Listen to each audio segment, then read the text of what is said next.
छोटा मिठू तोता और उसकी माँ हरियाली तोती आज अमरूद ढूंढते ढूंढते जंगल के साथ किसान के खेत में चले जाते हैं।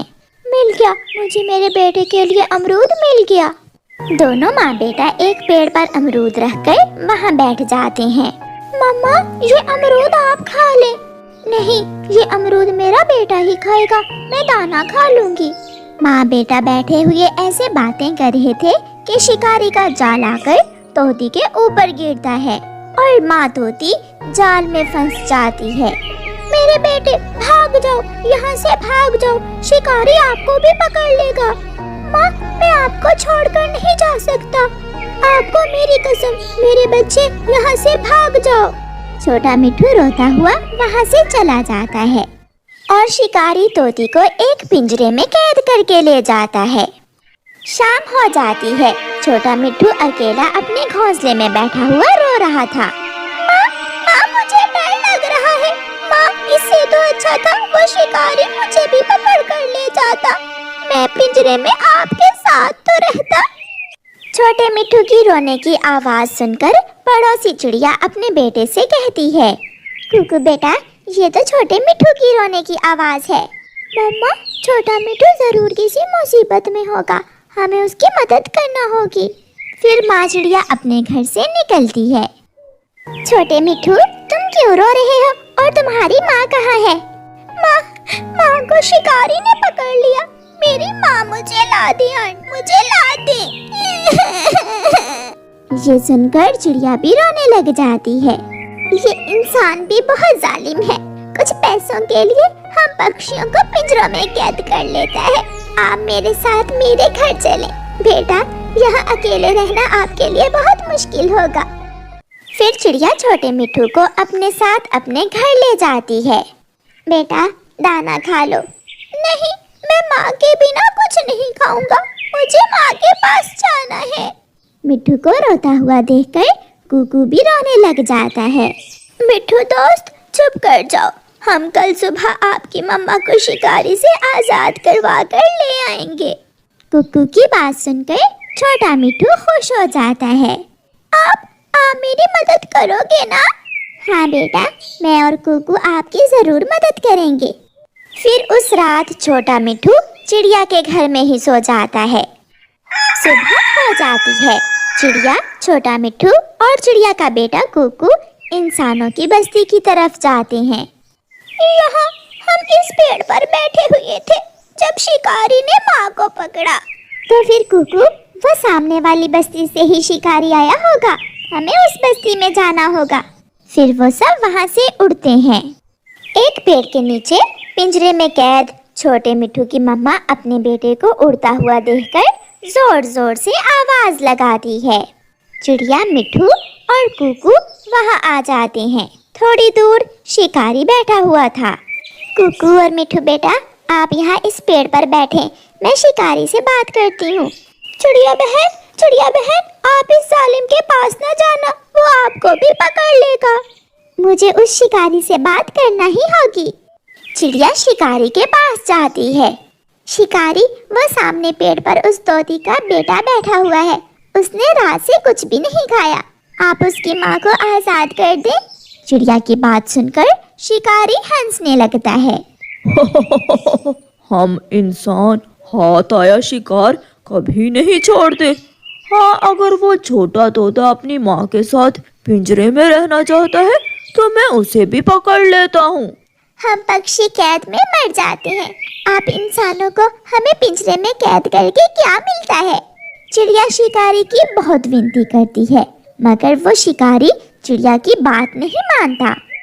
चिड़िया रोती हुई कुकू और छोटे मिठू को साथ लेकर वापस घर चली जाती है। आंटी, क्या अब मेरी मम्मा हमेशा पिंजरे में ही कैद रहेंगी? बेटा, आप चिंता ना करें, मैं कल फिर से जाऊंगी, मगर कल मैं आपको साथ नहीं लेकर जाऊंगी। वो शिकारी तो आपको भी पिंजरे में कैद करने का सोच रहा था। दूसरे दिन छोटी चिड़िया उड़ती हुई फिर से इंसानों की बस्ती में जाती है। चिड़िया किसान की पत्नी के पास जाती है। माँ जी, शिकारी ने तोती को पिंजरे में कैद कर लिया है, उसका छोटा सा बच्चा मर जाएगा, आप शिकारी से कहें कि तोती को आजाद कर दे। वो शिकारी बहुत बुरा है, वो हमेशा पक्षियों को पिंजरे में कैद करता है। चिड़िया, तुम राजा जी के पास जाओ और राजा जी से उस शिकारी की शिकायत लगाओ। माँ जी, क्या राजा मेरे जैसी छोटी चिड़िया की बात सुन लेगा? चिड़िया, राजा बहुत दयालु है, वो बहुत अच्छा राजा है, मुझे विश्वास है वो तुम्हारी मदद जरूर करेगा। समय जाया किए बिना चिड़िया वहाँ से उड़ती है और राजा के महल के बाहर एक पेड़ पर जाकर बैठ जाती है। चिड़िया सोच रही थी कि वो कैसे महल के अंदर जाए। फिर चिड़िया को महल की छत के ऊपर से किसी छोटे से बच्चे के रोने की आवाज आती है। चिड़िया उड़ती है और महल की छत की तरफ जाती है। चुप कर जाओ मेरे मुन्ने, चुप कर जाओ। देखो ये खिलौने, देखो ये घोड़ा, देखो। चुप कर जाओ, चुप कर जाओ। राजा और रानी का बेटा रो रहा था, वो किसी भी तरह चुप नहीं हो रहा था। चिड़िया उड़ती है और राजा और रानी के पास जाकर बैठ जाती है। राजा और रानी, अगर मैं लोरी सुनाऊं तो आपका बेटा चुप कर जाएगा। चिड़िया, अगर तुम मेरे बेटे को चुप करवा दो तो मैं तुम्हें ढेर सारा दाना दूंगी। फिर चिड़िया छोटे मुन्ने को गले से लगाकर लोरी सुनाती है। सो जा सो जा सो जा सो जा, राज दुलारे सो जा, चांद से परियां आए अपने पंख फैलाएंगी। सो जा छोटे राजा, सो जा सो जा सो जा। छोटा राजा तो ऐसे चुप कर जाता है जैसे वो कभी रोया ही ना हो। ये सब देखकर रानी और राजा बहुत खुश होते हैं। सिपाही, चिड़िया जो मांगती है इसे दो, इसकी हर मांग पूरी करो। राजा जी, मैं ना दाना लूंगी ना पानी, मगर जैसे आपका मुन्ना रो रहा था ऐसे ही मेरी पड़ोसन तोती का मुन्ना कल से रो रहा है। मगर वो क्यों चिड़िया, तोती का मुन्ना क्यों रो रहा है? उसके बेटे को शिकारी ने पकड़कर पिंजरे में कैद कर दिया है।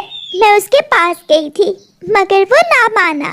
ये सुनकर राजा और रानी गुस्से में आ जाते हैं और अपने सिपाही को आदेश देते हैं। सिपाही, जल्दी जाओ, वो शिकारी, तोती का पिंजरा और वो जाल जिससे वो पक्षियों को पकड़ता है मेरे पास लेकर आओ। फिर सिपाही जाते हैं। शिकारी, जल्दी चलो वरना मारे जाओगे। ये पिंजरा और अपना जाल भी ले लो, राजा जी का आदेश है। शिकारी डर जाता है। हरियाली तोती पिंजरे में से चिड़िया को देखकर चिड़िया से पूछती है, चिड़िया, मेरा बेटा, मेरा मिट्ठू ठीक तो है? हाँ हरियाली, मैं आपको लेने आई हूँ। इस तोते को आजाद कर दो और एक बड़े पिंजरे में इस शिकारी को कैद कर दो और इसके जाल को आग लगा दो। रहम रहम राजा जी, मुझ पर रहम करें। सिपाही तोती को आजाद कर देता है। तोती उड़कर चिड़िया के पास जाकर बैठ जाती है। राजा जी, इस शिकारी को तब तक पिंजरे में कैद रखना जब तक ये वादा न कर ले कि फिर कभी पक्षियों को पकड़कर पिंजरे में कैद नहीं करेगा। फिर चिड़िया हरियाली तोती को साथ लेकर खुशी खुशी जंगल वापस चल देती है। छोटा मिट्ठू अपनी माँ को देखकर खुश हो जाता है और अपनी माँ के गले लग जाता है। माँ, अब हम दोबारा कभी इंसानों की बस्ती की तरफ नहीं जाएंगे। बेटा, तुम्हारी आंटी चिड़िया ने शिकारी को पिंजरे में कैद करवा दिया है, अब हमें शिकारी का कोई डर नहीं। ये सुनकर कुकू अपनी मम्मा पर बहुत गर्व करता है और अपनी माँ के गले लग जाता है और वो सब खुशी खुशी जिंदगी गुजारते हैं और वो शिकारी पिंजरे में कैद रहता है। प्यारे दोस्तों, इस कहानी को लाइक, अपने दोस्तों के साथ शेयर और चैनल को सब्सक्राइब करना बिल्कुल मत भूलना।